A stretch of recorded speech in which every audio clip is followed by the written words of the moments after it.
Radhika मर्चंटचा हळदीनंतरच्या पार्टीसाठीचा look सगळीकडेच viral होतोय, ज्यामध्ये तिने अनामिका खन्नाच्या कलेक्शनमधील गुलाबी टोन लेहंगा घातला होता आणि त्यावर मॅचिंग कलरचा रिगल ब्लाउज घातलेला।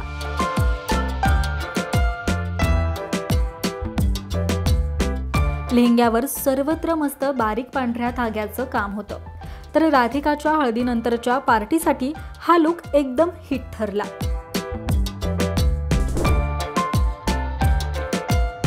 आता तिच्या मेकअपबद्दल बोलायचं झालंच तर जास्त गडद मेकअप न करता डिसेंट मेकअप मात्र रिच लुकिंग होता आणि ड्रेसिंगला सूट होईल असं डायमंड नेकपीस, मॅचिंग इयरिंग्स घातले होते।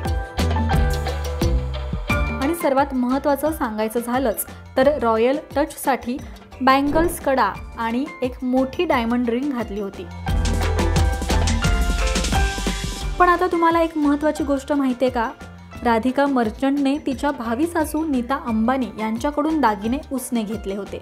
होय, तर राधिकाने संगीतच्या दुसऱ्या लुकमध्ये घातलेले दागिने नीता अंबानी यांनी 2018 मध्ये ईशा अंबानीच्या संगीत समारंभात घातले होते।